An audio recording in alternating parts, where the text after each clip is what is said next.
The offices of Thornton Timber Company occupied the entire top floor of the Denver Mercantile Building, a testament to the empire Jackson Thornton had built from nothing. October sunshine slanted through tall windows, illuminating polished oak desks, leather chairs, and the enormous wall map marked with thousands of acres of Colorado and Wyoming timberland. Jackson sat behind his desk, examining ledgers with the same precision that had once made him a formidable cavalry officer. At 42, success had etched itself into every line of his face. "Quite a bargain at 8,000, Victor Hayes said, tapping a long finger against the map where 10,000 acres of virgin forest lay marked in red.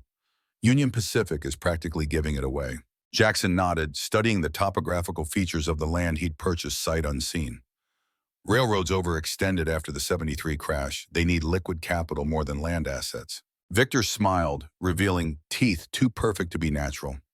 At 48, he maintained the appearance of a younger man with dyed hair and expensive tailoring. His Brooks Brothers three-piece suit and gold pocket watch chain communicated wealth as clearly as a banner. "And will sell to Colorado Central Mining for triple within 6 months," Victor continued. 30,000 profit for signing a few papers. "This is why we're partners, Jackson. You find value where others see only trees." Jackson closed the ledger. "I'll ride out tomorrow to survey the property." Victor's smile faltered. "Is that necessary? The deed's clear. We don't need to waste time on inspection." "I don't invest in what I haven't seen with my own eyes." Victor shrugged, accustomed to his partner's peculiarities.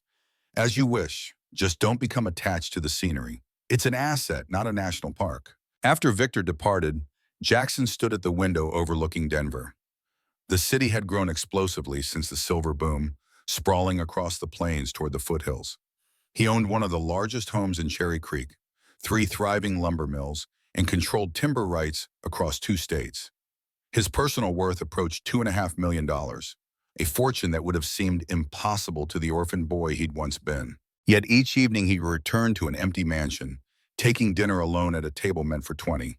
The servants maintained a respectful distance, sensing something dangerous in their employer's solitude. Jackson had cultivated that distance deliberately. Attachment was vulnerability. Vulnerability was weakness. These were lessons he'd learned young and hard. That night, Jackson stood before his bedroom mirror, examining the jagged scar that ran from his right temple to jawline. 16 years had passed since Gettysburg, but he could still smell the gunpowder, hear the screams of men and horses. The Confederate cavalry charge had nearly taken his life. Instead, it had taken only his face and what remained of his faith in humanity. As he traced the scar with his fingertips, he remembered the young lieutenant who had fought beside him, whose body he had carried from the field after the battle. The boy had died calling for his mother. Jackson had survived only to wake in a field hospital with half his face reconstructed and a lesson seared into his soul. Survival belonged to those who depended on no one. Dawn broke crisp and cold as Jackson rode out from Denver toward the high country. Diablo, his black Appaloosa stallion, moved with the confident stride of a horse that had carried its master through war and peace. The animal had been with Jackson since the final year of fighting, a former cavalry mount that understood commands by the slightest pressure of knees or shift of weight. Jackson traveled light but prepared. His worn McClellan saddle held essential supplies. The Colt Peacemaker on his hip had accompanied him since the war's end, and the Winchester Model 1873 in its scabbard contained the reliability he valued in all things. His black duster and Stetson warded off the autumn chill as the elevation increased. By midday, he reached the ridge overlooking his newest acquisition. 10,000 acres of pine forest stretched before him like a fortress, dark, dense, profitable. The land rolled away in waves of evergreen, broken occasionally by meadows turned amber in the autumn light. Mountains rose purple and imposing against a sky sharp as cut crystal. Jackson's hand drifted to the Hamilton Railway pocket watch in his vest. The gold timepiece was the only possession he'd salvaged from his childhood, a gift from his father on his 12th birthday. 3 months later, both his parents were dead, and Jackson learned that time was the most merciless force in existence. A thin column of smoke spiraled upward from the valley below, drawing his attention. Jackson frowned. Smoke meant people. People meant complications. He nudged Diablo forward, descending the ridge with measured caution. As the valley opened before him, Jackson spotted the source of the smoke. A small log cabin nestled against the tree line, weathered and humble. Outside, an elderly man swung an axe with methodical precision, splitting logs with practiced efficiency despite his years. Beside him, a woman of similar age stacked the wood, her movements slow but determined. Jackson approached without haste, allowing his presence to announce itself naturally. The rhythmic sound of the axe ceased. The old man straightened, wiping sweat from his brow, despite the autumn chill. He was 70th a day, but his eyes remained clear and alert. "Afternoon," Jackson said, his voice neutral. He did not dismount. "Afternoon to you," the man replied, leaning on his axe handle. The Springfield 1860 felling axe had seen years of use, its handle polished smooth by calloused hands. "You're on private property," Jackson stated flatly. The old man nodded once, neither surprised nor intimidated. "Name's Henry Harrison, sir. This here's my wife, Elizabeth." He gestured toward the woman who had paused in her work, watching the exchange with quiet intensity. "Jackson Thornton," he replied out of ingrained courtesy. "I hold title to this land, all 10,000 acres." "Been working this patch 3 seasons now," Henry said, his speech carrying the cadence of Appalachia. "Since old Thirlwall went belly up and Major Jenkins from the railroad gave us his word we could stay on as caretakers. Railroad sold the land. I bought it fair and legal. Have the deed from the Denver land office." Elizabeth Harrison stepped forward then, a woman of perhaps 68 with silver hair pulled back in a severe bun. Despite her age and the simplicity of her calico dress, she carried herself with unmistakable dignity. "We've planted apple trees," she said quietly, her Pennsylvania Dutch background evident in her precise diction. "Put in a small garden. Winter comes early in these mountains." Jackson remained impassive, though something in the woman's steady gaze made him uncomfortable. Her eyes flicked toward the cabin, then back to him. Something in that glance, fear perhaps, or pleading, made him pause. 2 weeks, Jackson said, surprising himself with the concession. "Finish your harvest. I'll pay $40 for the labor. Then you're gone." $40 was twice a miner's monthly wage, a generous offer by any standard, yet the look that passed between the elderly couple spoke of more than financial concerns. Henry nodded slowly. "Fair enough, Mr. Thornton. We'll be gone by first snow." Jackson turned Diablo, preparing to ride the 20 miles back to his ranch. As he did, he noticed the cabin again. The smoke poured from the chimney, too much smoke for 2 old people. And there, just barely audible on the wind, he heard voices high and young carried across the clearing. Elizabeth Harrison watched him, hands twisting her apron in a gesture that planted unease in his chest. Jackson rode away without looking back. He'd bought the land. He'd offered fair wages. That was the end of it. But the image of Elizabeth's worried eyes followed him all the way home. 1 week later, Jackson returned. The afternoon sun hung low, turning the valley gold and cold. Henry worked alone, his axe striking timber in the same steady rhythm. No sign of Elizabeth. "Where's your wife?" Jackson asked, dismounting. Henry's face tightened. "Fever took her 3 days back. She's resting." Jackson had seen frontier fevers kill quickly. "I'll check on her." "No need, sir. She's—" But Jackson was already walking toward the cabin. Henry followed, too slow to stop him. Jackson pushed open the weathered door and stepped into revelation. 11 children stared back at him. They ranged from a toddler clinging to a teenage girl's skirt to a boy of 14 who stood protectively in front of the others. They slept on straw pallets lining the walls. A meager fire barely warmed the single cramped room. Elizabeth lay on a cot in the corner, fever flushed but awake. Her eyes met Jackson's, not with shame but with quiet defiance. No one spoke. The silence pressed against Jackson's chest like a physical weight. He counted them again. 11. Impossible.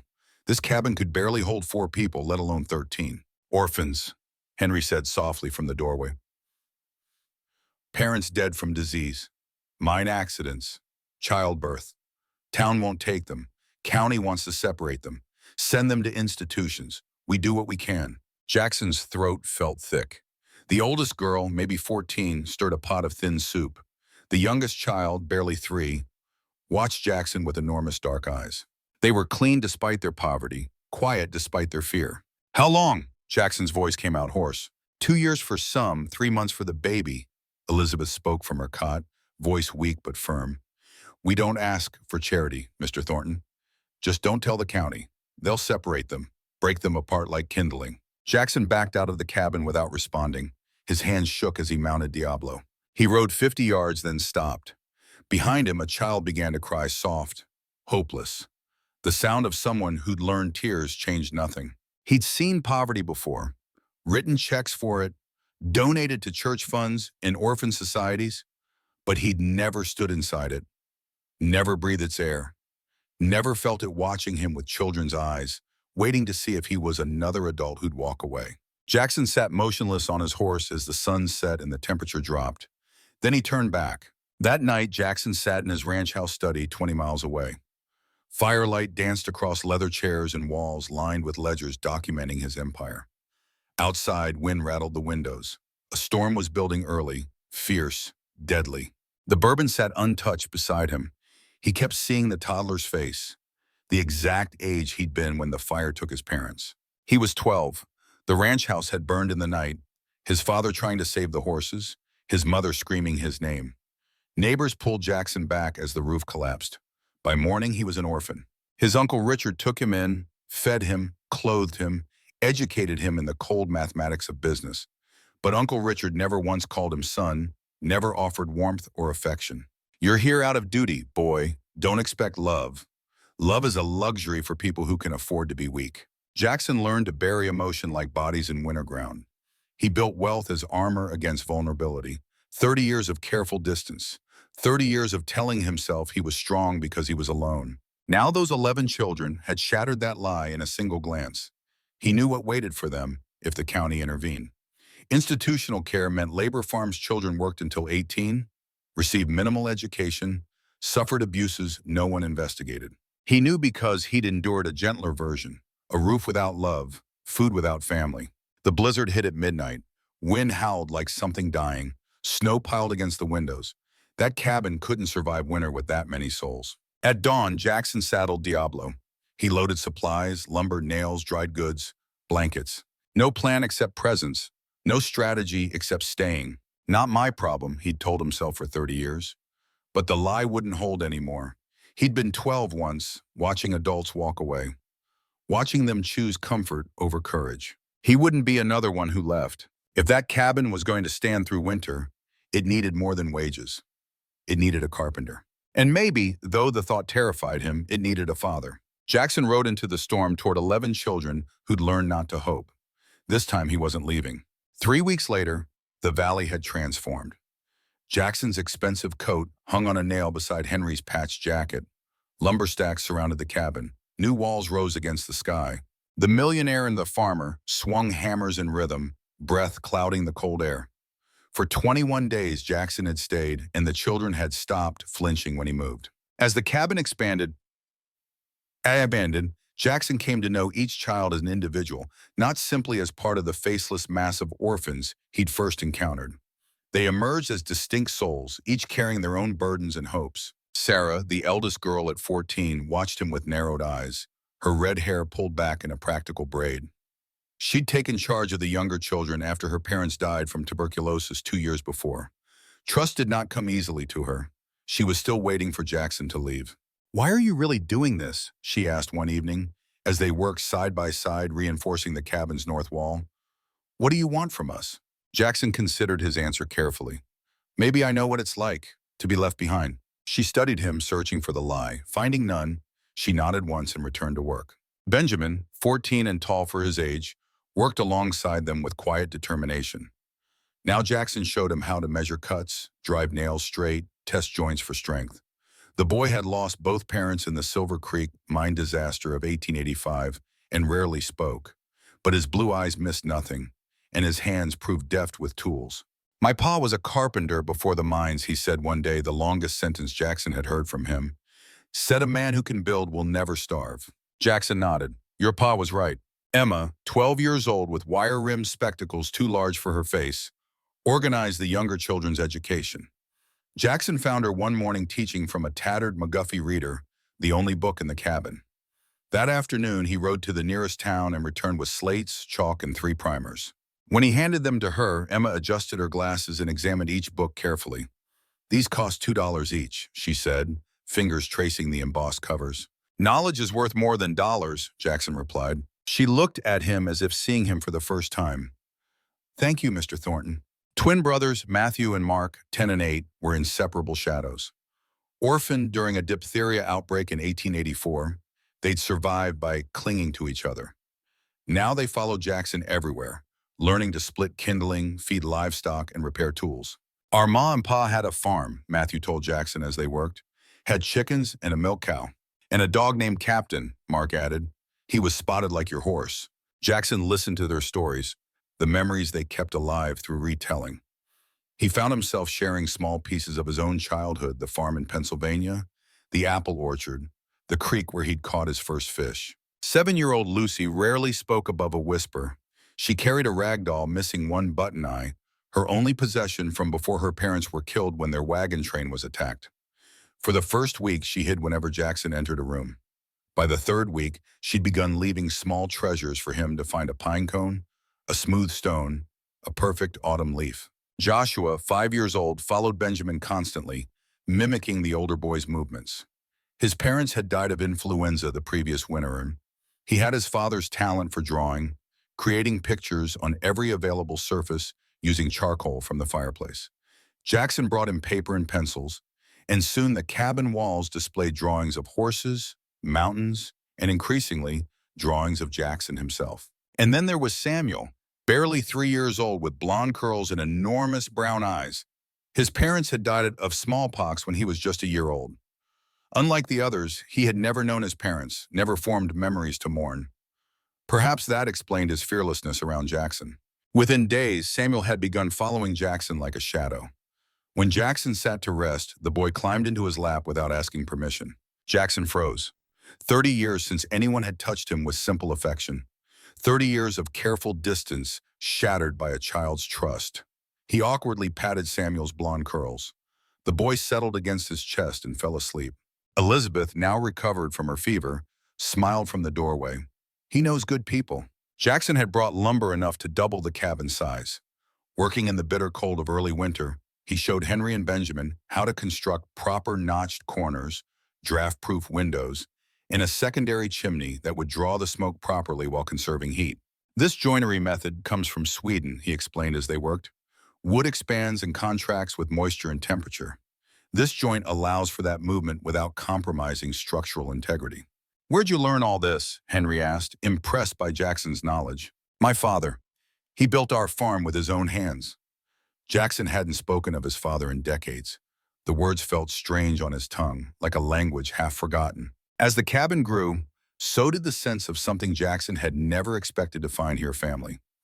Each evening they gathered around the expanded hearth where Elizabeth cooked meals made substantial by Jackson's supplies. 14 people squeezed together at the table, elbows touching, warmth shared.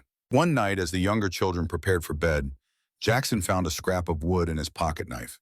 His hands remembered skills his father had taught him 40 years ago. By dawn, he'd carved a small horse, rough but recognizable, smooth enough not to hurt small hands. Samuel found it beside his pallet when he woke. His eyes went wide. "Mine?" Jackson's throat felt tight. "Yeah, boy, yours." "You stay?" The question hung in the air. Every child in the room had stopped moving, waiting for his answer. Jackson met Sarah's eyes across the cabin. She'd asked him the same question without words every day for 3 weeks. "For now," he said. It wasn't enough, but it was honest. The next morning, all 11 children lined up outside waiting to help with construction. Benjamin handed Jackson a nail without being asked. Sarah nodded approval. They had decided to trust him. Now he had to decide if he could trust himself not to fail them. Early December and the cabin had grown. New walls enclosed a second room. The roof no longer leaked. The hearth Elizabeth cooked at was twice its original size. The structure that had barely held 2 now sheltered 14. Evening fell soft as prayer. Snow drifted past the windows. Inside, lamplight glowed warm. The children gathered around the fire, some mending clothes, some practicing letters on slates Jackson had bought. The youngest one simply leaning against Elizabeth's knees. For the first time in 2 years, Henry and Elizabeth looked like they might sleep without fear. After the children went to bed, Elizabeth poured coffee for the 3 adults. Her hands no longer shook. "Mr. Thornton," she said quietly, "there's things you should know." Jackson waited. "We're not legal guardians. We have no rights to these children. 2 years ago, the county tried to take them, separate them to different institutions. We fled in the night with what we could carry." She paused, gathering strength. It was September of '85. A wagon pulled up at the orphanage in town. Sarah was there with her brothers and sisters after the tuberculosis took their parents. The county officer had papers to send the girls to the state home in Denver and the boys to a farm in Boulder. Henry took up the thread. Sarah ran away that night with her siblings, found their way to our door. We'd lost our own children years ago to diphtheria. Elizabeth took one look at those hungry faces and took them in. Word spread. More children came. Elizabeth's voice steadied. Those institutions, they break children. We've seen it. We'd rather hide than hand them over. When Samuel came to us, he was barely a year old, she continued. Only survivor when smallpox took a homesteader family over in Elk Valley. County officers said he'd be adopted quick, being so young. But we'd heard stories about those adoption arrangements. Children sold as servants, or worse. Henry added, we're squatters on what was free land. Now it's your land, and we're criminals in the county's eyes. Jackson had suspected as much. What happens if they find you? They take the children, send them separately, won't keep siblings together, and we'd likely face charges for kidnapping, even though we saved them from starvation. The fire crackled. Outside, wind whispered through pine trees. I'll look into it, Jackson said. There has to be a legal way. But even as he spoke, doubt gnawed at him.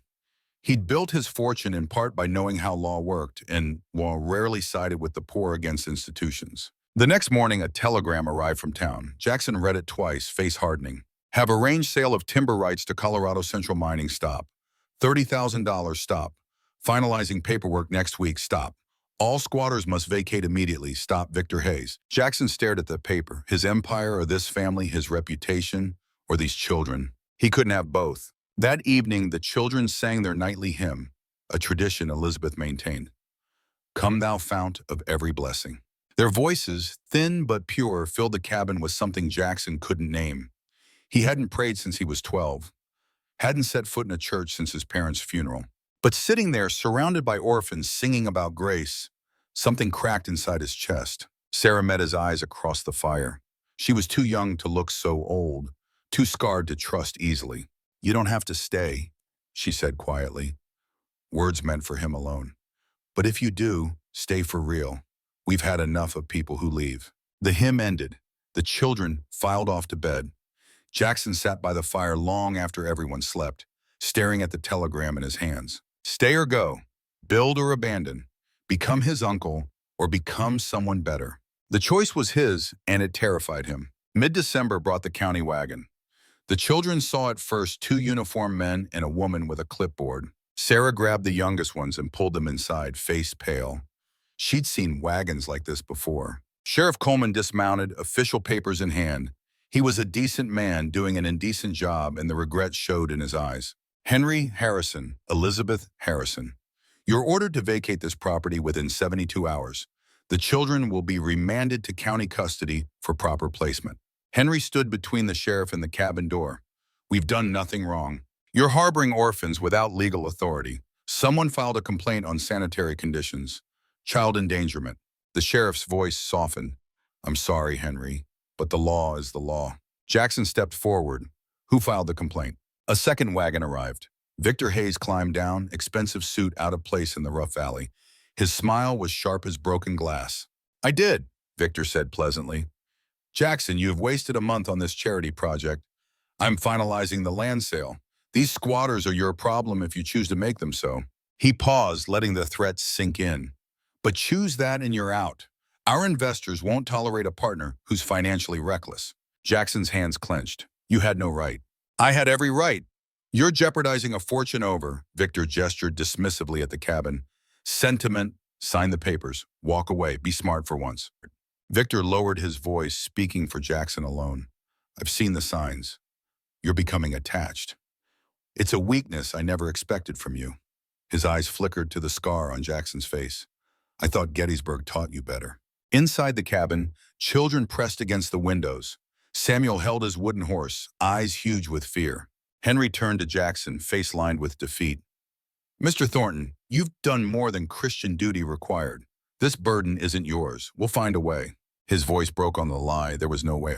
Elizabeth emerged from the cabin, children trailing behind her like ducklings. She taught them to pack their few belongings years ago, to move quickly when adults came with papers. They did it now in eerie, practiced silence. No tears, no pleas. They'd learned that tears changed nothing. Sarah helped the younger ones fold their clothes. Benjamin carried the baby. Matthew and Mark stood protectively beside the younger children, jaws tight. Samuel walked to Jackson, wooden horse clutched in small hands. He held it up, offering it back. Jackson couldn't speak, couldn't move. "Give me until morning," he finally said to Victor. "I'll have an answer then." Victor smiled. Wise choice. Jackson mounted Diablo. From the cabin doorway, Samuel watched him go. Elizabeth turned away, shoulders shaking. The children had learned this truth. Adults leave. They always do, even the kind ones. Only Sarah kept watching until Jackson disappeared over the ridge. Her face was unreadable, but her hands were clenched, white-knuckled at her sides. She'd warned him, "Don't stay unless you mean it." And now he was proving her right. The hotel room in town mocked Jackson with its luxury, velvet chairs, imported whiskey, a bed softer than any orphan had ever touched. He sat in darkness, unsigned papers on the desk, seeing Samuel's face in every shadow. The numbers were clear. Sign and he kept everything. Fortune, reputation, comfortable isolation. Refuse and he lost it all in a legal battle he couldn't win. He'd spent 30 years building this empire. Everything he'd worked for, sacrificed for, protected at the cost of connection. Jackson stood, stared at his reflection in the mirror. Expensive suit, graying temples, cold eyes. He looked exactly like Uncle Richard. The realization hit like a fist to the chest. He'd become the man who'd made his own childhood a prison. Wealthy, powerful, emotionally dead. He'd chosen safety over love for 3 decades and called it strength. The orphans' faces haunted him. Samuel's trust, Sarah's warning. The practiced silence of children who'd learned not to hope. Outside, snow began to fall, covering the town in a clean white blanket. Tomorrow would bring decisions that couldn't be undone. Choices that would define not just Jackson's future, but the future of 11 children who'd already lost too much. He turned from the mirror, unable to face himself any longer. The wooden horse sat on the desk where he'd placed it, a simple carving that somehow contained everything he'd spent his life avoiding. Jackson Thornton, the millionaire lumber baron, the survivor of Gettysburg, the orphan who'd built an empire, sat alone in the darkness, facing the hardest battle of his life. The battle against his own fear. Dawn crept cold and reluctant over the town of Pine Creek. Jackson watched from the hotel window as merchants swept snow from boardwalks and stoked fires in iron stoves. Normal life untouched by the decision that had kept him awake through the night. He fingered the wooden horse in his coat pocket, a simple carving that now carried the weight of 11 futures. The glass panes reflected his haggard appearance, a man caught between worlds. The velvet curtains, brass fixtures, and feather mattress of the Mountain View Hotel stood in stark contrast to the sparse cabin he had left behind. He had not slept. How could he, when the faces of the children haunted him? Especially Samuel, offering back the wooden horse, believing as all the others did that adults always leave. Jackson placed the carving on the polished desk beside Victor's contract. 2 pieces of wood, 2 paths forward. One would preserve his fortune, his standing, his carefully constructed life. The other represented something he couldn't name, something he had spent 30 years avoiding. "Not my problem," he whispered, repeating the mantra that had carried him through decades of shrewd business dealings.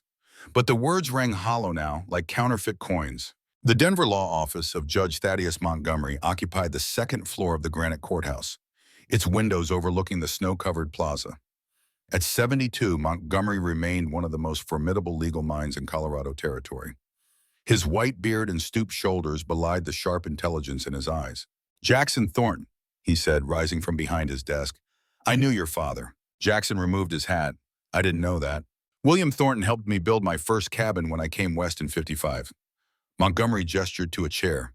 He was a good man, believed in doing right, not just doing well.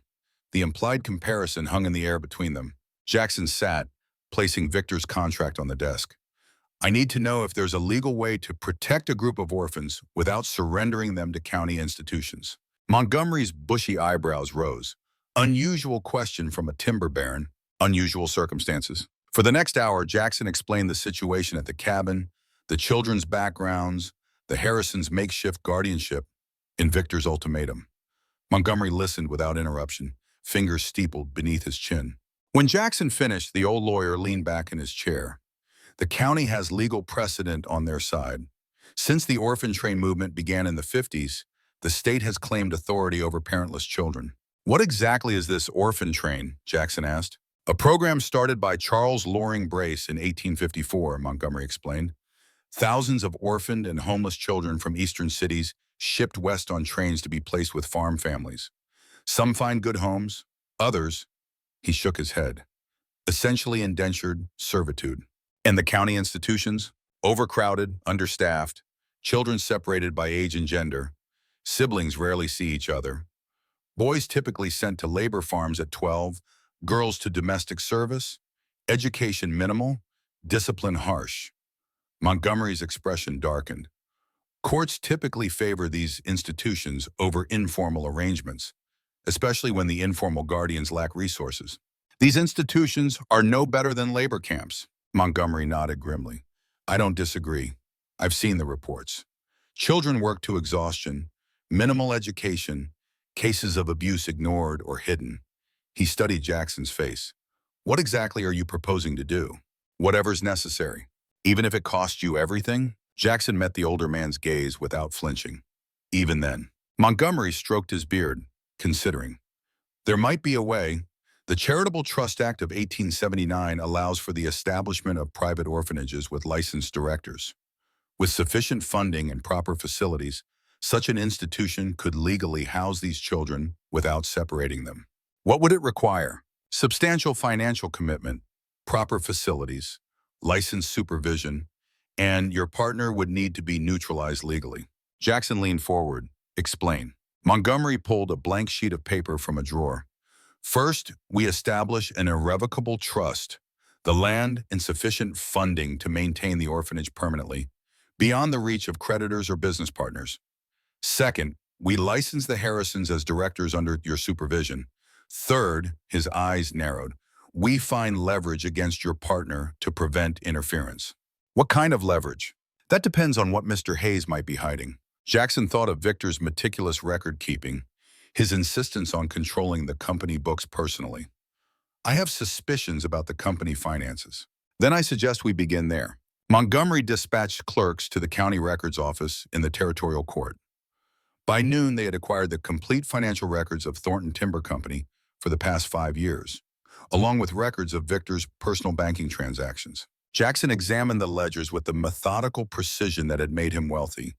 Hours passed as he cross-referenced entries, tracked patterns, and identified discrepancies. His suspicions crystallized into certainty. Here, he said finally, indicating a column of figures, equipment purchases from Rocky Mountain Supply Company, $20,000 over 18 months. Montgomery peered at the entries. Seems legitimate. It would be, except Rocky Mountain Supply doesn't exist. I've never heard of them, and I know every supplier in the territory. Jackson flipped through several more pages. And here, consulting fees to a JW Enterprises, another $20,000. No contracts, no work products, nothing to show for it. They dug deeper.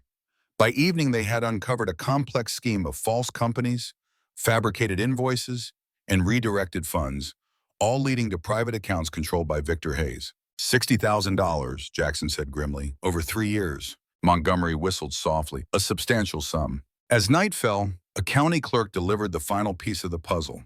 Records of payments from Victor Hayes to County Inspector Thomas Clark, dated 1 week before the complaint against the Harrison cabin was filed. $200, Montgomery noted. Quite a coincidence. Not a coincidence, Jackson replied. Bribery. They worked through the night, Montgomery drafting legal documents, while Jackson calculated the financial requirements for a perpetual trust. By dawn, Montgomery placed a stack of papers before Jackson. The Thornton Harrison Orphanage Trust, fully funded, legally sound, with you and the Harrisons as trustees. The land and buildings are now held in perpetual trust for the care of orphaned children. Jackson looked at the papers. What's the cost? Montgomery met his eyes. Everything. Your timber company shares, your Denver properties, most of your liquid assets. You'll retain your personal ranch and enough to live modestly, but your fortune will be gone. Jackson signed without hesitation. There's one more matter, Montgomery said, sliding a final document across the desk. Evidence of Victor Hayes' embezzlement and bribery, ready to file with the federal prosecutor. Use it only if necessary. Jackson folded the paper and placed it inside his coat. Thank you. The old lawyer nodded once. Your father would be proud. Dawn broke clear and cold over the Pine Ridge Valley as Jackson rode toward the cabin. The fresh snow sparkled in the early light, unmarked except for the tracks of his horse. From the ridge, he could see smoke rising from the cabin chimney. They hadn't left yet. As he descended into the valley, Jackson saw the county wagon still there, horses stamping in the cold. Victor's carriage waited beside it, its black lacquered surface gleaming against the snow. Jackson rode slowly, deliberately, giving himself time to consider what came next. The scene at the cabin was one of resigned preparation. The children stood in a line outside, small bundles at their feet. Henry and Elizabeth flanked them, faces drawn with exhaustion and defeat. Sheriff Coleman waited beside his wagon, uncomfortable but resolute. Victor paced impatiently, checking his gold pocket watch. About time, Victor said as Jackson dismounted. The papers are ready. Sign them and we can all get out of this godforsaken wilderness. Jackson ignored him, walking instead to Samuel, who stood clutching his wooden horse, eyes wide with hope and fear. Jackson knelt before the boy. I promised I'd come back. Samuel nodded solemnly. You came back, and I'm staying. Jackson rose to face Victor and the sheriff. There's been a change of plans. Victor's smile faded. What are you talking about? Jackson handed Sheriff Coleman a thick envelope. These are legal documents establishing the Thornton Harrison orphanage on this land. The property and sufficient funds have been placed in an irrevocable trust for the care of orphan children, with Henry and Elizabeth Harrison as licensed directors. The sheriff opened the envelope, examining the papers with growing surprise. These appear to be in order. Judge Montgomery's signature and seal. Impossible, Victor hissed, snatching the documents. This land was sold to Colorado Central Mining. The contract was never signed, Jackson finished.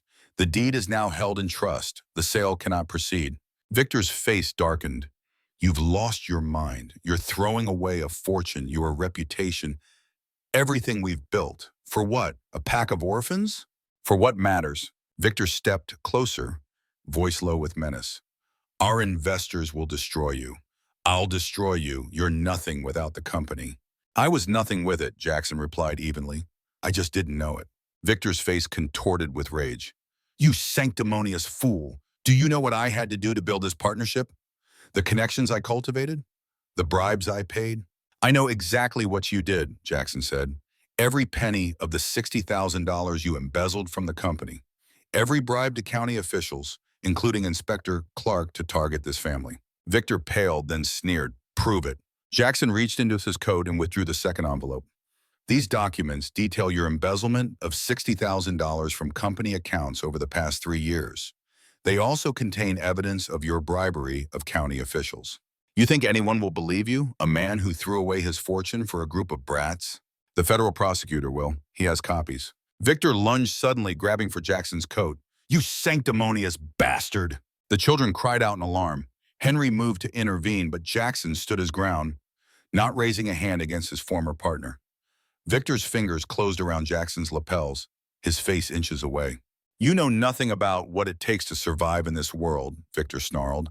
I was 7 when my parents died. 7. I grew up in a state orphanage much like the one waiting for these children. No one came for me. No one established a trust fund. I clawed my way out of that hell through sheer will. Something shifted in Jackson's understanding. Is that why you targeted this place? Because they have what you didn't? Victor released him abruptly, as if burned. For a moment, raw pain flashed across his face before the mask of contempt returned. He stepped back, straightening his coat. Walk away now, Jackson said quietly. Drop all claims against this property and these people, or face prison. Victor's hand twitched toward the pistol at his hip. Sheriff Coleman's hand moved to his own weapon. A moment of terrible tension stretched between them. Finally, Victor crumpled the orphanage papers and threw them into the snow. You're finished in Denver. No one will do business with you again. I can live with that. Victor stormed to his carriage, climbed in, and slapped the reins hard against the horses. The vehicle lurched away, spraying snow as it disappeared around the bend. Sheriff Coleman picked up the discarded papers, brushing off snow. These still stand legally, despite his tantrum. He studied Jackson with new respect. Never thought I'd see Jackson Thornton choose people over profit. Neither did I, Jackson admitted. Coleman cleared his throat awkwardly. For what it's worth, I've never liked how the county handles these cases. Too many children, too few resources. Systems broken. He glanced at the children. What you've done here, it's good. Better than what was waiting for them. Thank you, Sheriff. I'll need to file these with the county clerk. He tipped his hat. Good day to you all. As the county wagon pulled away, the children remained frozen in place, unable to comprehend the sudden reversal of fortune. Samuel was the first to move, running to Jackson and wrapping small arms around his leg. One by one, the others approached, disbelief giving way to cautious hope. Sarah stood apart, watching Jackson with wary eyes. What does this mean? It means you stay together. All of you. This land, this cabin, everything belongs to all of you now. No one can take it away. And you? Her voice carried the weight of too many broken promises. I'm staying too, for as long as you'll have me. Elizabeth pressed a hand to her mouth, tears streaming freely. Henry clasped Jackson's shoulder, too overcome to speak. Around them, the younger children began to laugh and play in the snow, the specter of separation vanishing like morning mist. Only Benjamin remained solemn, studying Jackson's face. You gave up your fortune for us. Jackson met the boy's gaze. Some things are worth more than money. The news spread quickly through the nearby town. By midday, a small crowd had gathered at the edge of the property, curious about the millionaire who had apparently lost his mind. They watched from a distance as Jackson, Henry, and the older boys began unloading supplies from a wagon. Heard Thornton's gone soft in the head, Silas Weber, the town blacksmith, remarked to the others. Gave up a $30,000 lumber deal for these orphans. Man's entitled to do what he wants with his own money, Tom Fletcher, the general store owner, replied. Though I was counting on that mining company's business. Might be a blessing in disguise, schoolteacher Martha Thompson observed. Mining would have polluted the creek we all depend on. Reverend Miller and his wife approached the cabin first, carrying a basket of bread and preserves. We've come to help, he said simply. Jackson looked up from the lumber he was stacking. Why? Because it's the Christian thing to do, Mrs. Miller replied, and because every child deserves a chance. The Reverend surveyed the expanded cabin with its new addition. You'll need more space with this many children. The church has lumber left from our last expansion. It's yours if you can use it. More townspeople followed their example. Dr. Wilson arrived with his medical bag to check Elizabeth and the children. I'll come once a month, he offered. No charge. Martha Thompson studied the children with a teacher's eye. These children need education. I can come 3 times weekly after regular school hours. By sunset, attitudes had begun to shift. The initial curiosity and skepticism giving way to something like respect. As the visitors departed, promises of further help were exchanged. Seeds of community planted in previously barren ground. That evening, as the children ate a proper meal at the expanded table, Jackson found himself the subject of curious glances and whispered conversations. Is it true, Emma finally asked, adjusting her 2 large spectacles, that you were one of the richest men in Denver? Jackson considered his answer carefully. I had a great deal of money, yes. And you gave it up? Matthew asked incredulously. Most of it. Why, this from Sarah, her green eyes intense. Jackson looked around the table at the faces turned toward him, faces that had known too much loss, too much uncertainty.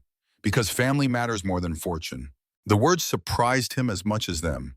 But they were true, he realized. For the first time in 30 years, he was part of something that mattered more than ledgers and bank accounts. 2 weeks later, the town council convened a special meeting to discuss the orphanage. Jackson attended, sitting quietly at the back of the schoolhouse where meetings were held.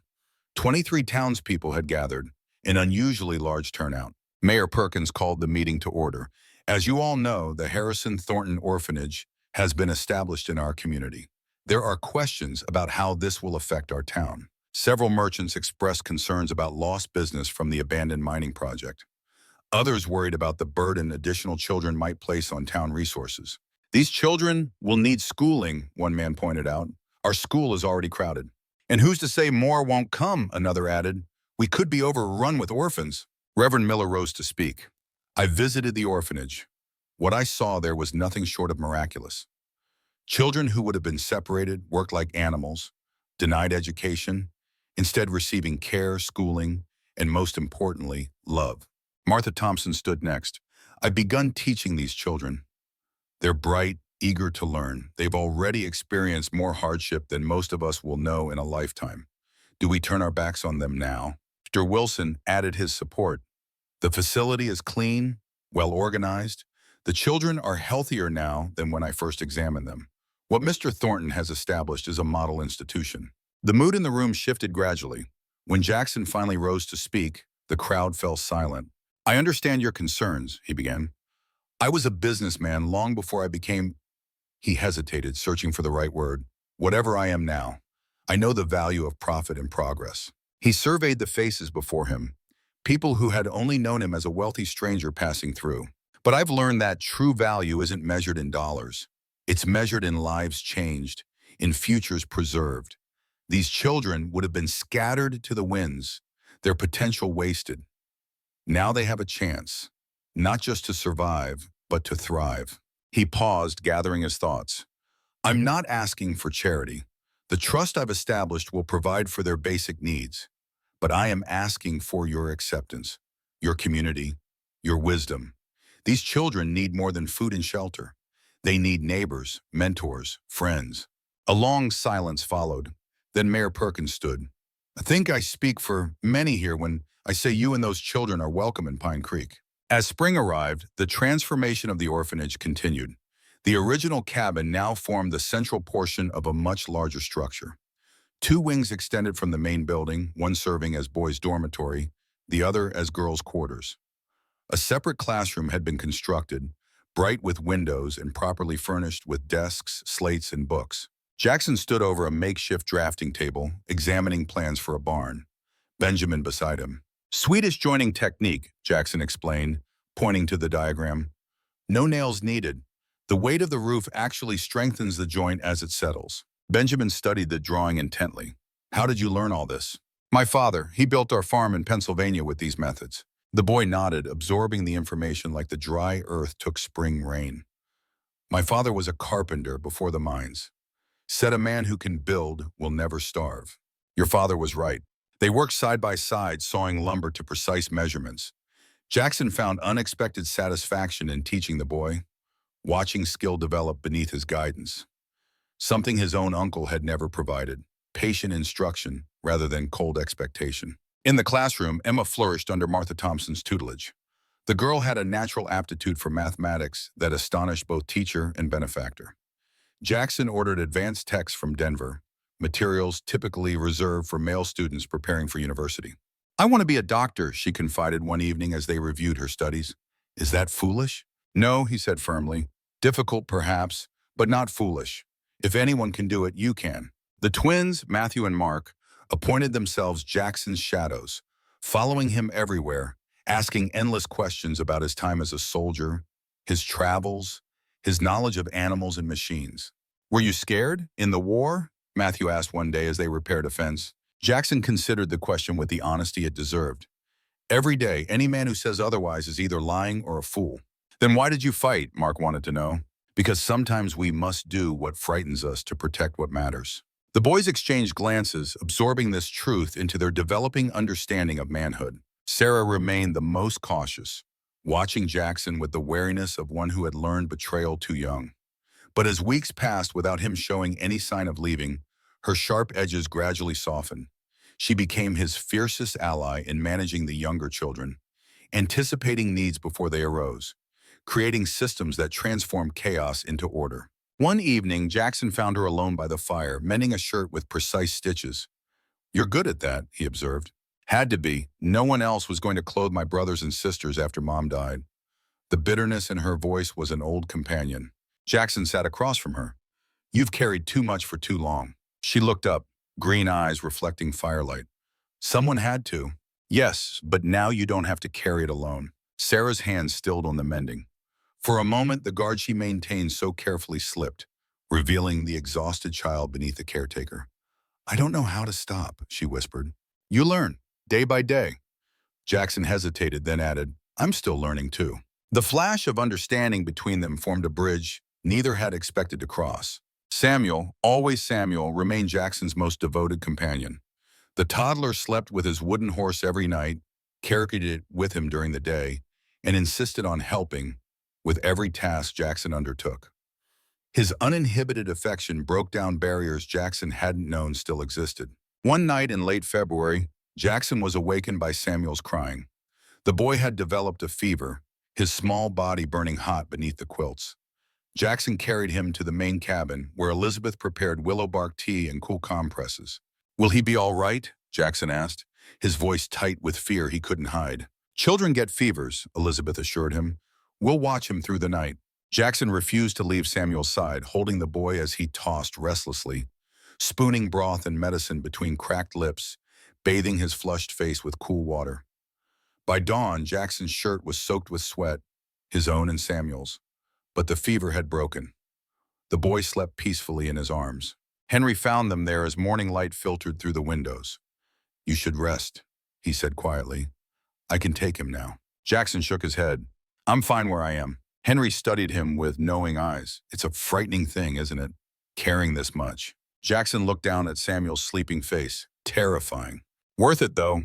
"Yes," Jackson agreed. "Worth everything." As March arrived with the hints of thaw, the orphanage received its first visitors from the county office, not to remove the children, but to inspect the new establishment. The transformation since December impressed even the most skeptical officials. Clean, well-organized sleeping quarters. A proper classroom with books and learning materials. A large kitchen with adequate food supplies. Healthy, clean, and most surprisingly happy children. The lead inspector, Mrs. Whitmore, made notes as she toured the facilities. "I must admit, Mr. Thornton, when I heard a lumber baron had established an orphanage, I was skeptical of your motives." "And now?" Jackson asked. She gestured to Lucy and Joshua, who were showing her their new books. "Now I wonder if other wealthy men might follow your example. There are so many children in need." The inspection report brought unexpected consequences. Within weeks, requests began arriving from county offices across the territory. Could the Thornton Harry Bite Orphanage accommodate more children? A 6-year-old girl whose parents had died of pneumonia in Boulder. Twin boys, aged 4, orphaned when their father was killed in a mining accident in Central City. A 10-year-old from Denver whose mother could no longer care for him. Jackson gathered the family around the dinner table to discuss each request. "This is your home too," he told the children. "You should have a say in who joins us." Sarah spoke first.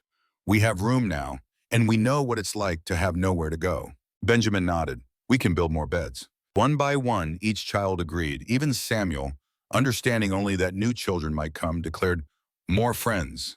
By April, the Thornton Harry Shore Orphanage had grown to 17 children. The expansion required more help than the Harrisons and Jackson could provide alone. They hired Mrs. Collins, a widow from town, to assist with cooking and laundry. Jackson's old foreman, Mr. Peterson, joined to help with construction and maintenance. The community that had begun with suspicious observation now participated with growing investment. Spring transformed the valley. Snow melted into rushing streams. The meadows erupted in wildflowers.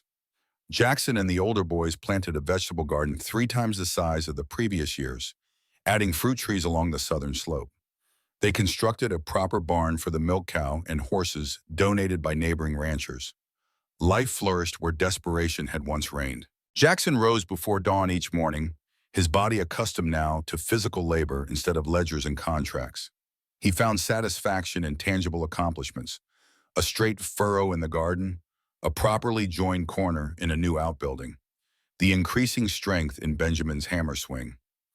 Each day brought challenges that couldn't be solved with money or power, only with persistence and ingenuity. His hair grew longer, his hands calloused, his clothes simpler. The expensive suits remained packed away, unnecessary in this new life. Occasionally letters arrived from Denver, business associates expressing confusion or condemnation over his choices. Jackson read them with detached amusement before using them to start the morning fire. The opinions of Denver society no longer carried weight. Judge Montgomery visited in early May, riding up on a dappled mare with saddlebags full of legal documents and news from the city. "Victor Hayes has left Colorado," he reported as they walked the property. "Headed east after the company collapsed. Too many questions about the missing funds." "Any legal repercussions?" Montgomery shook his head. "Not without your testimony, and I assumed you preferred to leave it be." Jackson nodded, watching Samuel and the newest arrivals playing in the meadow. "That chapter's closed." The judge surveyed the expanded orphanage with approval. "You've created something remarkable here, Jackson. I've spoken with the territorial governor about using your model elsewhere. There's interest in establishing similar facilities in other counties." It wasn't just me. The Harrisons had already begun when I arrived, And the children themselves, Jackson paused, searching for words. They're rebuilding me as much as I'm helping rebuild their lives. Montgomery smiled. Your father used to say that the measure of a house isn't in its size or cost, but in whether it becomes a home. I think he'd approve of what you've built. That evening, after Montgomery departed, Jackson sat on the porch watching the sunset paint the valley in gold and shadow. Sarah joined him, carrying 2 cups of coffee. The judge seemed impressed, she said, handing him a steaming cup. He's an old friend of my father's, apparently. One of many things I never knew. Sarah settled beside him on the bench. At 15, she had begun the transition from girl to young woman, her features softening even as her spirit remained fierce. Do you miss it, your old life? Jackson considered the question honestly. I miss certain conveniences. Hot baths without hauling water, meals prepared without planning. But the life itself, he shook his head. It was empty in ways I didn't recognize until I left it. Benjamin says you were one of the richest men in Denver. In money, perhaps. Sarah sipped her coffee, watching the younger children chase fireflies in the gathering dusk. We're studying banking in school. Compound interest. The value of money over time. She glanced at him. You gave up millions in future earnings for us. Jackson smiled slightly. Are you asking if I regret it? Maybe. I don't. He gestured toward the playing children. Some investments yield different kinds of returns. Sarah was quiet for the long moment. Then so softly he almost missed it. Thank you for staying. Before Jackson could respond, Samuel ran up the porch steps, fireflies temporarily forgotten. Pa Jackson, story time! The simple title, Pa Jackson, had emerged naturally months ago, and now all the younger children used it. Jackson had never corrected them, though sometimes the words still caught him by surprise, a reminder of a role he'd never expected to fill. One story, Jackson agreed, lifting the boy onto his lap. Then bed. As Samuel settled against his chest, Jackson caught Sarah's expression, a mixture of lingering wariness and growing trust. They still had far to go, this makeshift family created from loss and chance and choice. But the foundation was strong, built on something more enduring than fortune or ambition. Inside the cabin, the evening routine unfolded. Elizabeth served warm milk with honey. Henry read from the Bible. The younger children prepared for bed while the older ones completed final chores. Order and safety where once there had been only uncertainty. Later, as Jackson tucked Samuel into bed, the boy clutched his wooden horse and asked the question he still posed every night. Stay forever? And Jackson gave the answer that had evolved from for now to something much more binding. Forever, Samuel. This is home. That night, Jackson stood outside long after the cabin lights dimmed, contemplating the stars scattered across the Colorado sky. 30 years ago, he had lost everything that mattered. He had spent decades building a fortress of wealth to replace what fire had taken, only to discover he had been constructing the wrong kind of shelter all along. Now surrounded by children who had suffered similar losses, he was learning what his father had known instinctively, that true wealth existed in connection, in purpose, in being needed and known. The orphans had saved him as surely as he had helped save them. A soft footfall on the porch announced Henry's presence. The older man joined Jackson in stargazing, comfortable silence between them. There's a family in Willow Creek, Henry said finally. Lost their farm in the drought last summer. 5 children, parents at the end of their rope. Jackson nodded, understanding the unspoken question. How much land do they need? Couple of acres would do. Good water on the north section. We'll ride out tomorrow, make them an offer. Henry nodded, satisfied. Thought you might say that. They stood together a while longer, 2 men who had found unexpected purpose in their final chapters. Below them, the expanded orphanage stood solid against the night, windows dark but for a single lamp in the main room, the one they always left burning for children who woke frightened in the darkness. Never thought I'd be starting a community at my age, Henry mused. Never thought I'd be raising children at mine, Jackson countered. Henry chuckled softly. Life has strange turns. Yes, Jackson agreed, thinking of the long road that had brought him to this place, this moment, this unexpected family. Strange and wonderful turns. In the distance, an owl called, its voice echoing across the valley that was no longer simply property to be bought and sold, but home in the deepest sense. Jackson Thornton, once defined by what he owned, now measured himself by what he gave, and found, to his continuing surprise, that he had never been richer. The summer of 1888 unfurled across the Pine Ridge Valley like a tapestry of green and gold. 6 months had transformed both the land and its inhabitants. What had begun as a desperate stand against separation had blossomed into something none could have predicted. A thriving community centered around the orphanage that now housed 23 children. On a July morning bright with promise, Jackson stood at the edge of the newly expanded veranda, surveying the domain that had become his life's second chapter. The original cabin remained at the center, now dwarfed by additions that stretched in three directions. The east wing housed the boys' dormitory, the west wing the girls'. The southern addition contained a proper dining hall and kitchen large enough to feed 30. A separate schoolhouse stood nearby, its windows gleaming in the morning light. Children's laughter drifted from the creek where the older boys were teaching the younger ones to fish. In the garden, Sarah and Emma worked alongside Elizabeth, harvesting the first summer vegetables. Henry directed a small crew of local men constructing a new barn to replace the hastily built shelter they'd erected in spring. "Hard to believe it was just a cabin 6 months ago," a familiar voice remarked. Jackson turned to find Judge Montgomery dismounting from his mare. The elderly jurist visited monthly now, bringing legal papers, news from Denver, and an appreciation for what he called the Thornton miracle. "Progress has been swift," Jackson acknowledged, extending his hand in greeting. "Not just in buildings." Montgomery gestured toward the children. "I've never seen such transformation in young lives." Jackson nodded. The physical structures were merely the outward manifestation of deeper changes. Benjamin, once silent and wary, now supervised younger boys in woodworking projects, his confidence growing with his skill. Sarah had developed into Elizabeth's trusted lieutenant in managing household affairs, her sharp edges softened by responsibility, freely chosen rather than thrust upon her.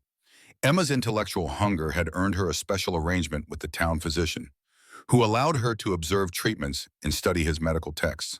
"The territorial governor is visiting next week," Montgomery said, accepting the cup of coffee Jackson offered. "He's interested in what you've accomplished here." Jackson raised an eyebrow. "Should I be concerned?" "Quite the contrary. After reviewing Mrs. Whitmore's reports, he believes your model might be replicated elsewhere. Orphanages run with proper funding and familial structure rather than institutional regimen. We're hardly a model institution." "That's precisely the point." Montgomery settled into a porch chair with the ease of familiarity. "What you've created here isn't an institution at all. It's a home." As they conversed, a wagon appeared on the road leading to the orphanage. Jackson recognized Tom Fletcher, the general store owner, accompanied by his wife and teenage daughter. They brought weekly supplies, no longer just business transactions, but contributions from people who had become friends. "Mr. Thornton," Fletcher called as the wagon approached. "Special delivery for your youngsters." His daughter Emily lifted a cloth-covered basket, revealing fresh-baked cookies still warm from the oven. Within moments, children materialized as if by magic, gathering around the wagon with eager anticipation. Jackson watched Samuel push to the front, wooden horse clutched firmly in one hand. "What do we say?" Jackson prompted gently. "Thank you, Mrs. Fletcher," the children chorused, manners having been a primary focus of Elizabeth's instruction. As cookies were distributed and supplies unloaded, Jackson observed the easy interaction between townspeople and orphans. The invisible barrier that had once separated them had dissolved gradually over the past months, replaced by genuine community. Later that evening, after the younger children were abed, Jackson convened a meeting with the older residents in what had become the orphanage's modest library. Henry and Elizabeth, now in their 70s but energized by purpose, sat near the fireplace. Benjamin, Sarah, and Emma, as the eldest of the children, had earned places at these councils. Judge Montgomery completed the circle, legal papers spread before him on an oak table crafted by Benjamin himself. "The governor's visit presents an opportunity," Montgomery began. "With his approval, we could expand the trust's scope, perhaps establish similar homes in other counties." "We've barely stabilized this one," Henry cautioned. "True," Elizabeth added, "but consider how many children remain in those dreadful institutions." Jackson listened as opinions circulated, struck by how this unlikely assembly had become a functioning family unit, each member contributing unique perspective.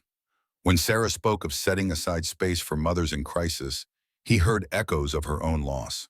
When Benjamin suggested apprenticeship programs for older boys, he recognized the practical wisdom of a young man who understood the value of marketable skills. "What about the Willow Creek family?" Emma inquired. "Have they decided to accept our offer?" Jackson exchanged glances with Henry. They had ridden to the struggling farm 3 times now, offering land, a new cabin, and inclusion in the orphanage's expanded community. Thomas Elliot is a proud man, Henry replied. Accepting help doesn't come easily to him. Pride makes for cold comfort when children go hungry, Elizabeth observed. Jackson understood the sentiment from both sides. He absently rubbed the scar on his face, a habit that emerged whenever he confronted a painful truth. I'll visit them again tomorrow, he decided, rising and reaching for his hat. Sometimes a man needs to hear the same offer multiple times before he can accept it without shame. He paused at the mantel, straightening a small wooden horse Samuel had left there earlier. And sometimes he needs to see proof that accepting help doesn't mean surrendering dignity. After the meeting concluded, Montgomery lingered to share news from Denver. The city's business community still spoke of Jackson Thornton's madness as a cautionary tale. Meanwhile, Victor Hayes had resurfaced in Chicago, attempting to establish new timber interests with limited success. Your former partner faces significant challenges, Montgomery reported. It seems his reputation preceded him. Several investors have withdrawn support after making inquiries in Colorado. Jackson felt no satisfaction at this news. I hope he finds what he's looking for. Redemption, perhaps, Montgomery suggested. It seems to be the specialty of this valley. Dawn found Jackson riding toward Willow Creek, following now familiar trails through pine forest and mountain meadow. The Elliott farm came into view as the sun cleared the eastern ridge, 80 acres of once promising land ravaged by the previous summer's drought. The cabin, though sturdily built, showed signs of desperation. A patched roof, a broken window covered with oilcloth, a garden struggling to produce enough to feed 7 mouths. Thomas Elliot met him at the property line, rifle cradled casually in his arms. Not a threat, but a statement of continued independence. At 40, Elliot's face was deeply lined, his frame whittled lean by hardship and relentless work. Thornton, he acknowledged with a curt nod. Elliot. Jackson dismounted, leading Diablo by the reins. Thought I'd stop by on my way to town. Both men knew it was a polite fiction. Willow Creek lay in the opposite direction from Pine Creek. Margaret's inside with the little ones, Elliot said after a moment. Coffee's hot if you're of a mind. It was the most welcoming greeting yet. Jackson accepted with a nod, tethering Diablo to a fence post. As they walked toward the cabin, he noted subtle changes since his last visit. The eldest boy, Joseph, had repaired portions of the fence. A new chicken coop stood behind the cabin, small improvements that spoke of a family refusing to surrender to circumstances. Inside, Margaret Elliott greeted Jackson with the guarded courtesy of a woman who had learned to expect disappointment. At 38, her once pretty face showed the strain of constant worry. 5 children ranged from 14-year-old Joseph to 3-year-old Mary, all watching the visitor with wary curiosity. The corn's coming in better this year, Thomas remarked, as they seated themselves at the rough-hewn table. Might actually have enough to see us through winter. Jackson accepted a cup of coffee, chicory, he noted, a cheaper substitute for the real thing, and detected the pride beneath the statement. Glad to hear it. Henry mentioned you'd devised a new irrigation method. For the next hour, they engaged in careful conversation.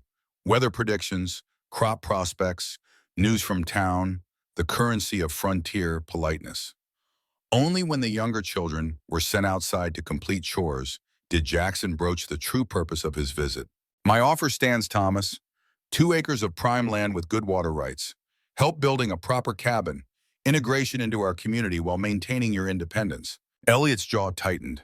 Worked this land for 7 years, Thomas said flatly. His words clipped like a man who saved breath as carefully as he saved pennies. Put everything into it. I understand pride, Thomas. I had it in abundance not long ago. Jackson kept his tone neutral, neither pressuring nor pitying. But I've learned there's no shame in accepting help freely given, especially when children's futures hang in the balance. Margaret's hands trembled slightly as she refilled coffee cups. The children need schooling, she said softly. Joseph should be apprenticed soon, learning a proper trade. Thomas looked at his wife, something unspoken passing between them. The weight of reality against the anchor of pride. I'd need to see the land myself, he said finally. Walk it, feel the soil. Of course. And I'd work for my keep. Won't take charity. We need a proper foreman for the expanding property, Jackson replied. Henry's knowledge is invaluable, but at 72, the physical demands are becoming too much. It wasn't charity, it was truth. The orphanage's operations had grown beyond what the original trio could manage alone. Peterson handled construction, Mrs. Collins the kitchen, but no one properly oversaw the agricultural aspects of their increasingly complex enterprise. I'll ride out tomorrow, Thomas decided. See this land you're offering. We'll expect you midday, Jackson said, rising to leave. Bring the family. Elizabeth's making venison stew. As he rode back toward Pine Ridge, Jackson reflected on the exchange. 6 months ago, he would have considered Thomas Elliot foolish for hesitating over such an offer. Now he recognized the struggle between necessity and identity. Accepting help meant acknowledging vulnerability, a lesson Jackson himself had only recently learned. The following day brought the Elliott family to Pine Ridge. Jackson watched from the veranda as their wagon approached. Thomas at the reins, Margaret beside him, children peering from the back with undisguised curiosity. They had dressed in their Sunday best, pride asserting itself even in apparent defeat. Jackson had prepared carefully for this visit, ensuring every aspect would preserve the Elliots' dignity while demonstrating the opportunities available. Henry waited to show Thomas the proposed land and discuss agricultural matters. Elizabeth had arranged for Margaret to observe the orphanage's operations without making her feel studied in return. The children would be integrated naturally into the day's activities. Most importantly, no one would treat the Elliots as objects of charity. They would be welcomed as potential contributors to a community still defining itself. By evening, when the Elliots' wagon departed back toward Willow Creek, the atmosphere had transformed. Thomas had walked the land, tested the soil, examined the water sources, and engaged in extensive discussions with Henry about crops suitable for the terrain. Margaret had helped prepare dinner in the large kitchen, observing the efficient systems Elizabeth had developed. The Elliott children had played with the orphanage residents, forming tentative friendships. They'll come, Henry predicted, as they watched the wagon disappear down the road. Give them a week to make peace with the decision. 3 days, Elizabeth countered with the wisdom of a woman who had raised multiple children. Margaret won't let pride overrule necessity much longer. It took exactly 5 days. The Elliott wagon returned on a Sunday afternoon loaded with the family's possessions. Thomas's expression remained stoic, but the set of his shoulders had changed, relief replacing resistance. We accept your offer, he said simply as Jackson welcomed them, on condition that I serve as foreman with proper wages and we build our own cabin with help if offered. Agreed on all counts, Jackson replied, offering his hand to seal the arrangement. As summer progressed into early autumn, the Pine Ridge community expanded in both physical dimension and purpose. The Elliott's cabin rose on the northern edge of the property, constructed through collective effort. Thomas assumed responsibility for agricultural operations with the precision of a man who understood that proper management meant survival. Margaret, discovering a talent for organization, became Elizabeth's primary assistant in running the increasingly complex household. By September, the community that had begun with a desperate stand against county authorities had evolved into a model that attracted attention throughout the territory. When Governor Richard Lawrence arrived for his long-anticipated visit, he found not a makeshift orphanage, but a thriving settlement built around the care of children who would otherwise have been lost to institutional anonymity. The governor's carriage arrived with appropriate ceremony, flags flying, outriders clearing the path, a small retinue of territorial officials in attendance. Jackson, dressed in his one remaining good suit, the others having been sold to fund the trust, received the official party on the main veranda. Mr. Thornton, Lawrence greeted him with the practiced warmth of a politician. Your reputation precedes you. For madness or redemption? Jackson inquired with subtle humor. The governor laughed appreciatively. Perhaps both. Denver society still speaks of you in hushed tones, the millionaire who renounced fortune for orphans. Simplified but essentially accurate. Lawrence surveyed the grounds, where children engaged in normal activities despite the distinguished visitor. I expected something more institutional. That was never our intent, Jackson explained as they began a tour. These children need family, not regimentation. For the next several hours, Lawrence examined every aspect of the operation. The dormitories with their individual touches that preserved identity, the schoolhouse where education exceeded territorial standards, the kitchens and dining hall that functioned with remarkable efficiency. He spoke with Henry about agricultural techniques, with Elizabeth about household management, with Benjamin about the carpentry shop where older boys learned marketable skills. Most tellingly, he observed the children themselves, not as objects of charity, but as individuals thriving under proper care and genuine affection. He noted how Sarah managed the younger girls with natural authority, how Emma assisted Dr. Wilson in the small infirmary, How Samuel had overcome early trauma to become a confident 4-year-old who approached strangers without fear. As sunset painted the western sky in crimson and gold, Lawrence joined Jackson on the veranda for a final assessment. "I came prepared to be impressed by your methods, Mr. Thornton," the governor admitted. "Instead, I find myself moved by your vision. This isn't merely an orphanage, it's a prototype for how communities might care for their most vulnerable members." Jackson acknowledged the compliment with a nod. Judge Montgomery deserves much of the credit for the legal framework. "And the Harrisons began the work long before I arrived. Nevertheless, your contribution was transformative." Lawrence tapped his fingers thoughtfully against the porch railing. "The territorial legislature has been debating reform of our orphanage system for years without progress. Perhaps seeing a functioning alternative would provide the necessary impetus." "What are you suggesting?" "A territorial grant," Lawrence replied.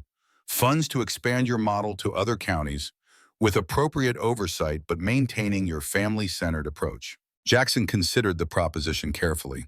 Expansion would mean helping more children, a worthy goal, but it would also mean bureaucracy, reports, inspections, elements that might undermine the very essence of what made Pine Ridge successful.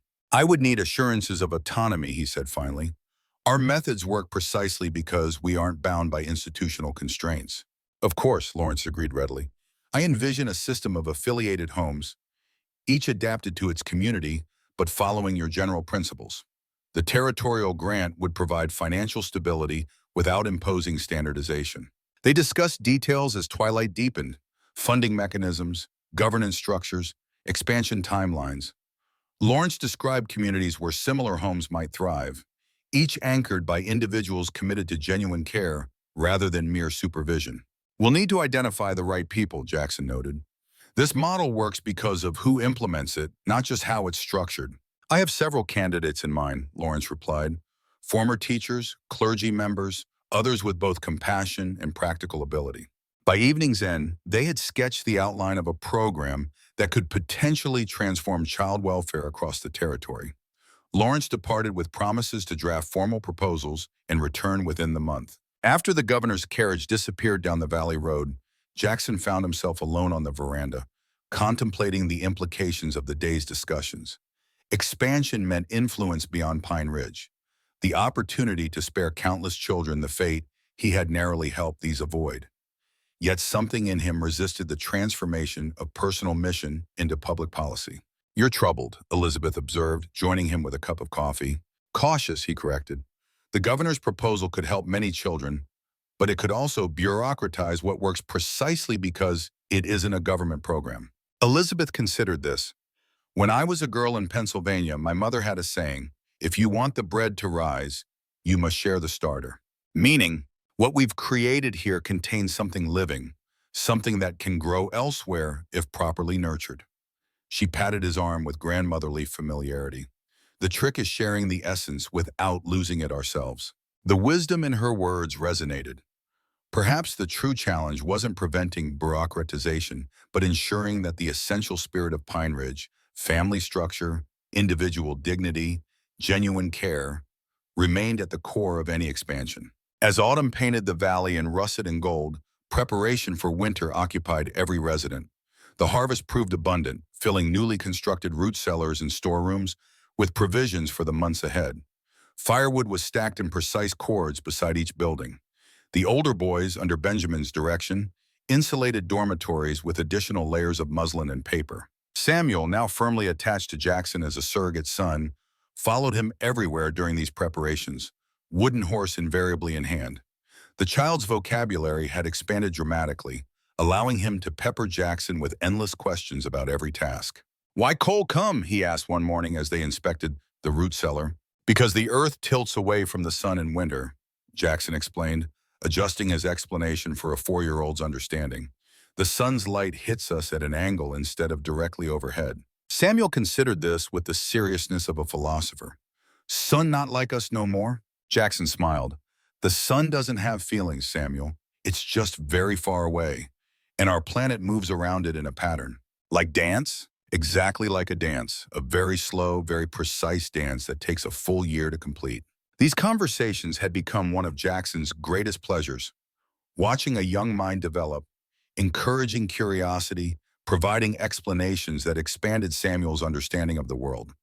What had begun as reluctant caretaking had evolved into something Jackson had never expected to experience: fatherhood.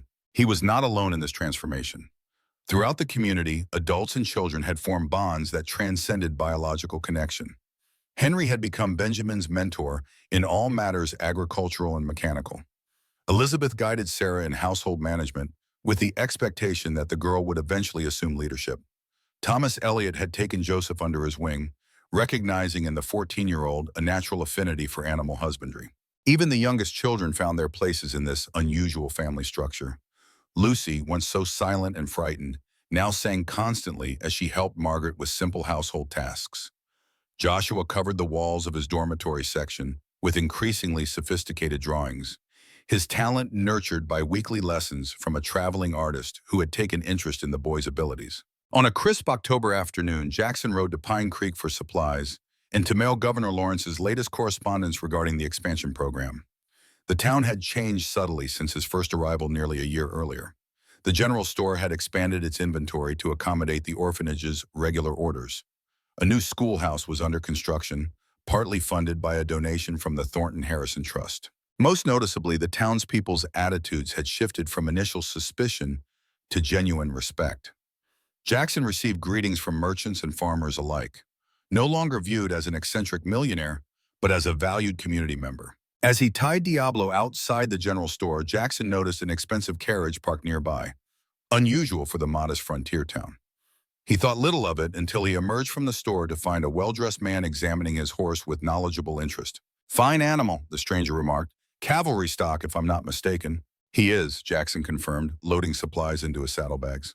The man turned, and recognition dawned simultaneously for both. Victor Hayes stood before him, elegantly attired as always, but somehow diminished from their last encounter. "Jackson Thornton," Victor said, after a moment's silence. "I hardly expected to find you here." "I live here now," Jackson replied simply. "What brings you to Pine Creek, Victor?" An uncomfortable silence stretched between them, history and betrayal hanging unspoken in the autumn air. "Business interests westward," Victor finally answered. "I stopped to rest the horses." Jackson nodded, sensing more beneath the explanation but unwilling to press. "Safe travels, then." He mounted Diablo, prepared to ride away from this unexpected ghost from his past, but Victor's voice halted him. "They say you've built something remarkable at Pine Ridge." Jackson turned, studying his former partner's face. The customary arrogance had faded, replaced by something less certain. "You're welcome to see for yourself," he offered, surprising himself. "We serve dinner at 6. Victor's expression revealed equal surprise. "That's unexpectedly generous, considering our last encounter." "Things change," Jackson said simply. "People too sometimes." With that, he rode toward home, wondering if Victor would accept the impulsive invitation and what his presence might mean for the community that had formed in his absence. By 5:30, Jackson had nearly convinced himself that Victor would not appear. The invitation had been polite formality, nothing more. He was therefore startled when Sarah announced from the veranda, "Carriage coming. Fancy one." Jackson stepped outside to see Victor's carriage approaching along the main road, driver maintaining a respectful pace. He had not mentioned the invitation to anyone, unsure himself why he had extended it. "An old acquaintance from Denver," he explained to Henry and Elizabeth as the carriage drew nearer. "I thought perhaps—" He couldn't properly articulate his reasoning, but Elizabeth nodded as if understanding completely. "I'll set another place." Victor's arrival created a ripple of curiosity throughout the orphanage. Children peered from windows and doorways, intrigued by the elegant visitor. Thomas Eliot, recognizing the man's bearing as similar to Jackson's former life, positioned himself nearby, protective of the community he had joined.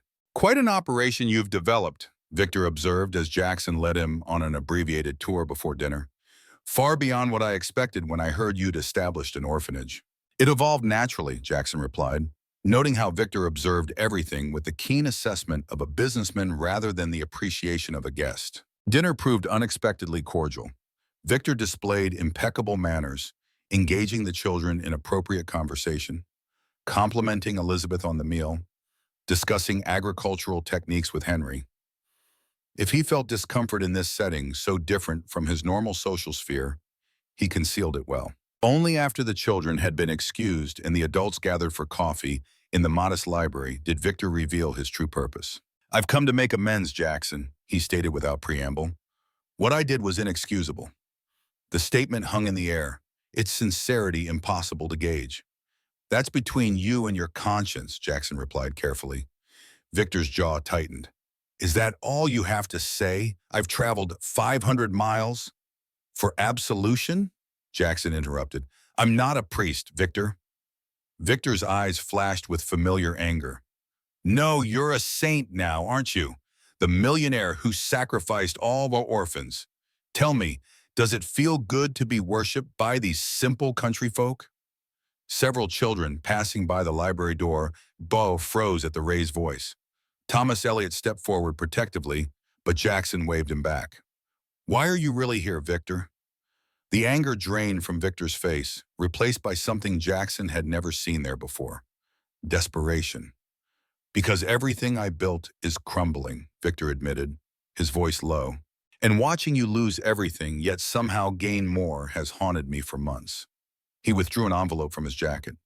"I've liquidated certain assets acquired during our partnership, assets that rightfully belong to you. The proceeds are yours." Jackson made no move to accept the envelope. "The trust is fully funded. We need nothing from you." "It isn't charity," Victor insisted. "It's restitution." The echo of Thomas Elliot's earlier pride was not lost on Jackson. "Why now, Victor? It's been nearly a year." Victor's gaze dropped into his hands, manicured nails a stark contrast to the work-roughened hands of the Pine Ridge residents. "I've had time to reflect. Chicago proved less welcoming than anticipated. Business associates made inquiries in Denver, discovered certain irregularities." "You were caught," Henry translated bluntly. "Not legally." Victor's composure slipped momentarily, but effectively blacklisted in circles where reputation determines opportunity. Jackson studied his former partner, searching for genuine contrition beneath the pragmatic exterior. "So this is rehabilitation of your business standing, not true remorse." "Can it not be both?" Victor challenged. "I've had months to consider my actions, not just against you, but throughout my career. I'm not proud of what reflection revealed." The silence that followed was broken by Elizabeth's quiet observation. "Redemption begins with a single step, however imperfect the motivation." Victor seemed startled by her contribution, having perhaps dismissed the elderly woman as irrelevant to the conversation between men of business. "The money rightfully belongs to these children," he insisted, placing the envelope on the table. "Use it or burn it, as you see fit. Either way, my conscience will be marginally clearer." After Victor's departure, the envelope remained untouched on the library table, a physical manifestation of a complicated moral question. Jackson, Henry, Elizabeth, and Thomas debated long into the night about whether accepting such funds constituted endorsement of Victor's methods or pragmatic use of resources for deserving recipients. "The money was stolen from your company," Thomas argued. "In that sense, it's already yours." "But accepting it implies forgiveness," Henry countered. "Are we prepared to extend that so readily?" Elizabeth, practical as always, focused on outcomes. 23 children need winter clothing. The roof requires additional reinforcement before snow. And Governor Lawrence's expansion program will need matching funds. Jackson listened to all perspectives, weighing principles against practicalities. "What would you have me do?" he asked finally. "Create a separate fund," Elizabeth suggested. "Use it for expansion rather than current operations. That way it benefits children beyond our immediate community without directly rewarding us for accepting tainted money." The wisdom of her proposal resonated with everyone. By morning, Jackson had drafted a letter to Governor Lawrence outlining a matching fund for the territorial expansion program, anonymous donor, dedicated exclusively to establishing new family-centered homes for orphaned children. 3 days later, as Jackson was helping Benjamin install windows in the new workshop, a rider arrived with a telegram. He tore it open, expecting correspondence from Montgomery about the expansion program. Instead, he read, "Contribution doubled stop. Use wisely stop. Redemption costs more than expected. Stop, Victor Hayes." Jackson handed the telegram to Benjamin. "What do you make of this?" The young man studied it thoughtfully. "Seems like he's trying to buy his way to feeling better." "Perhaps," Jackson replied. "Or maybe he's finding his own path forward, same as the rest of us." Victor's unexpected contributions, whatever their motivation, would multiply the impact of Pine Ridge beyond anything Jackson had initially envisioned. From one desperate family in a cabin too small for its occupants, they had created a model that might eventually transform child welfare throughout the territory. Winter descended upon Pine Ridge with expected severity, but found a community well prepared for its challenges. The expanded main house, with its double-thickness walls and improved heating system, remained warm despite howling winds and deepening snow. Food stores proved abundant, supplemented by regular hunting expeditions led by Thomas and the older boys. The school continued uninterrupted, with Martha Thompson arriving 3 times weekly regardless of weather, determined that education should not be seasonal. Christmas approached with mounting excitement among the children. For many, it would be their first experience of the holiday celebrated properly, with adequate food, modest gifts, and genuine family atmosphere. Elizabeth organized preparations with characteristic efficiency, assigning specific responsibilities to each child according to age and ability. Sarah supervised decoration of the main house with pine boughs and handmade ornaments. Benjamin and the carpentry apprentices secretly produced wooden toys for the younger children. Emma managed the baking of traditional cookies and breads, filling the kitchen with aromas that drew even the most studious children from their lessons. Jackson found himself swept into these preparations with unexpected enthusiasm. The simple joy throughout the orphanage, awakening memories of childhood celebrations long buried after his parents' death. Nothing like the formal, obligatory appearances at business gatherings that had marked his adult Christmases. Samuel, now firmly established as Jackson's shadow, approached Christmas with philosophical questions that often left adults struggling for appropriate answers. "Why baby Jesus sleep with animals?" he inquired one evening as Jackson carved another wooden animal for the boys' growing collection. "Because there was no room at the inn," Jackson replied, reciting the familiar explanation. Samuel's brow furrowed, his small fingers tracing the half-carved wooden rabbit. "No room for baby? Like us before? Nobody want us?" The parallel struck Jackson forcefully. The displacement, the makeshift shelter, the unlikely family formed through circumstance rather than blood. "Yes," he acknowledged, "very much like us." Samuel's face brightened suddenly. "But we got big room now, lots and lots of room." He spread his arms wide to demonstrate the vastness of their current home. "We do," Jackson agreed, marveling at how the child consistently reduced complex situations to essential truths. "We have room enough for everyone who needs it." On Christmas Eve, snow fell in gentle persistence, blanketing the valley in pristine white. The entire community gathered in the main house for a celebration that blended traditions from multiple backgrounds: Elizabeth's Pennsylvania Dutch customs, Henry's Midwestern practices, even elements from Jackson's own half-forgotten childhood celebrations. The children performed a nativity pageant with varying degrees of stage fright. Lucy, once so silent, sang a clear solo that brought a hush over the audience. The twins, Matthew and Mark, argued in whispers over who would present which gift to the baby Jesus. Emma, normally so serious, giggled when the makeshift star caught in her hair. Sarah watched over it all with the intensity of a general commanding troops, while Benjamin's stable setting stood sturdy against the enthusiastic movements of young performers. Joshua's drawings transformed the dining hall into Bethlehem. His once charcoal sketches, now vibrant with colors from the paint set Jackson had ordered from Denver.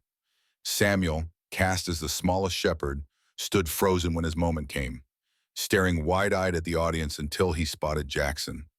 Drawing a deep breath, he delivered his single line, "I bring a lamb for the baby king," with such heartfelt sincerity that even Thomas Eliot was seen to brush away unexpected moisture from his eyes. Dinner followed, a feast that represented the culmination of weeks of preparation. Turkey and venison, vegetables preserved from summer harvest, pies and puddings prepared according to recipes handed down through generations. The long tables accommodated 32 people, permanent residents and special guests alike, including Martha Thompson, Dr. Wilson, and Reverend Miller with his family. As the meal concluded, Henry rose to offer a toast, his weathered face illuminated by candlelight. "A year ago," he began, voice thick with emotion, "Elizabeth and I sat in a cabin too small for the children in our care, expecting to be separated by morning. Now we gather as a true family, with abundance beyond anything we could have imagined." He raised his glass of cider, "To unexpected blessings and to the man who made them possible, Jackson Thornton." Jackson found himself momentarily unable to respond as faces turned toward him with expressions ranging from Sarah's quiet respect to Samuel's unabashed adoration. This was perhaps the truest measure of his transformation, not the buildings constructed or systems established, but the human connections forged through shared purpose and genuine care. I think, he said finally, that we have all transformed each other. What exists here at Pine Ridge isn't my creation, it's our collective achievement. Later, as the younger children prepared for bed, animated by excitement for morning's promised gifts, Jackson found himself drawn to the veranda despite the cold.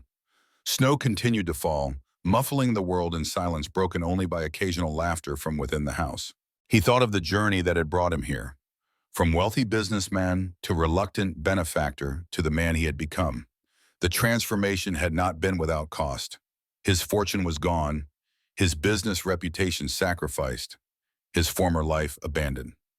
Yet standing here, watching snow gather on the buildings that housed 32 souls bound by choice rather than circumstance, Jackson could identify no regret. A small hand slipped into his, and he looked down to find Samuel beside him, wooden horse clutched in his free hand. "Santa comes soon," the boy informed him seriously. "Very soon," Jackson agreed, lifting the child to better see the snowfall. "You should be in bed." "Waiting for you, Samuel explained, resting his head against Jackson's shoulder with absolute trust.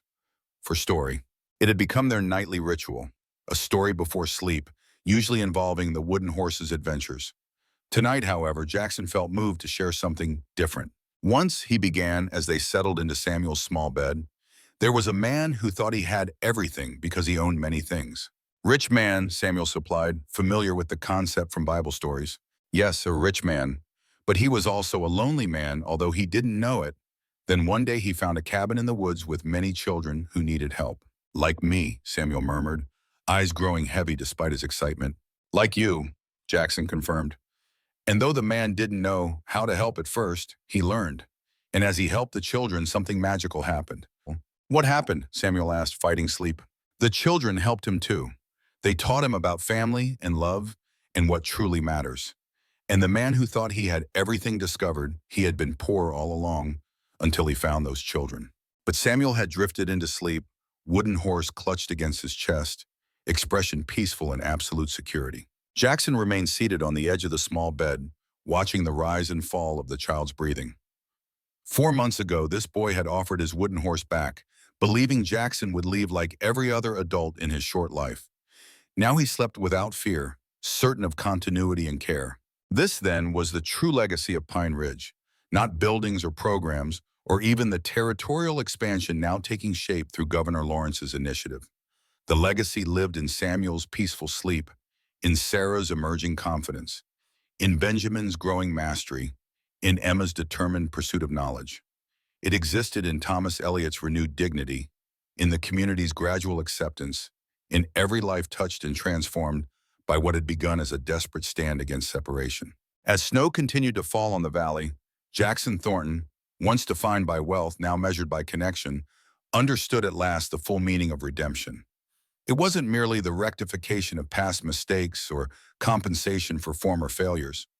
Redemption was the transformation of loss into opportunity, of ending into beginning, of isolation into community.